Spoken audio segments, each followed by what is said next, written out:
Welcome back to Street Beat. Here with me now to discuss taking a unique stance on living a clean life while surrounded by a polluted environment is Cindy Klement, author and integrative health specialist. Welcome to the show. Thank you. Thank you for inviting me. Of course. So, where and how are we exposed to harmful chemicals? Rob, you would be surprised at where we are exposed. For instance, driving to work, commuting to work. If you've got your window open, you're breathing exhaust from other vehicles.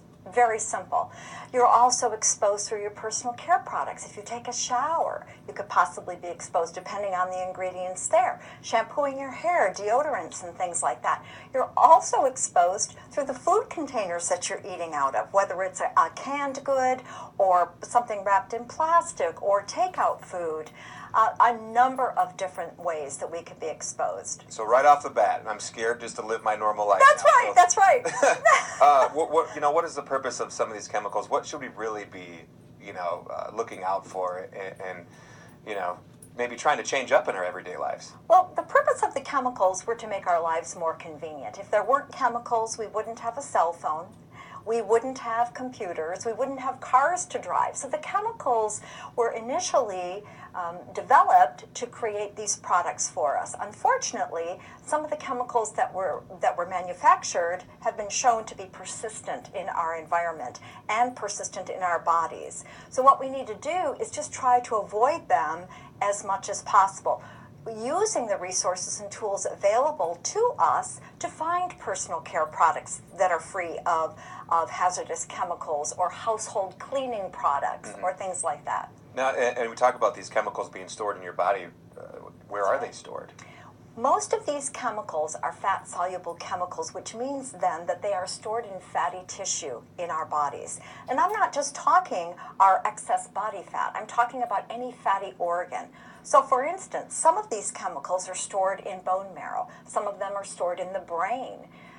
They can be stored in the fatty tissue itself. So in a number of different places in the body, a lot of the glands will also hold on to these chemicals. And I think one word that kind of pops out a lot when we talk about this is detox. That's right. A lot of people are doing these detox diets or, can we talk about that a little bit and maybe any process that actually works to detox your body of these chemicals? Well, as an adjunct professor at Eastern Michigan University, I have access to every clinical study that's ever been published.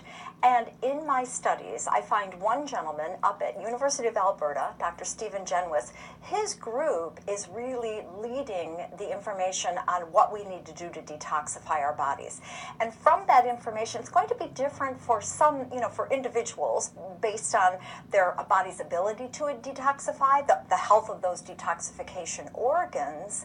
But mostly what we're taught is that we need to be eating deeply colored, rainbow-colored fruits and vegetables. That's one of the best things that we can do, and use the plant kingdom. There are a number of medicinal plants that are actually attracting researchers' attention, and they're finding that these plants are able to assist the body's detoxification abilities, not just herbal medicine, but essential oils as well. So the plant kingdom, and sweating. Sweating is another way that we can use to really detoxify the body rather quickly. Perfect. So we're thinking about eating, we want to keep it green and bright. Green and bright, red, orange, yellow, all the different colored, rainbow-colored foods. And let's talk about your book. Oh, I'd love to. Okay. When I was going through the process of learning what was in my body as far as chemical contaminants, I searched for a book that would teach me what the chemical was, how I had been exposed, and how to get it out of my body, and there was no such thing. So I did a lot of research. In fact, I reference over 1,500 clinical studies in my work, and I found where we are exposed to these chemicals, the effect that they can have on the body, how to avoid them, and how to detoxify them. So I really put my heart and soul into this work, and I'm really excited about it. Very good. We're looking forward to checking that out. And real quick, before we get going, you have a upcoming free seminar on January 28th, right? I sure do. That will be held on the campus of Washtenaw Community College in the Morris Lawrence building. It's on Monday, January 28th from 7 to 9 p.m. It's free to the community. There is free parking, and I welcome everyone to attend. Very good. Anything else you'd like to leave with our viewers before we get going? Good gracious. Avoid these chemicals as much as you can, and the people that need to learn about this the most are the millennial generation. Okay, perfect. Thank you so much for all the Thank information. you for having me. And to learn more about the body's chemical burden, please visit CindyKlement.com.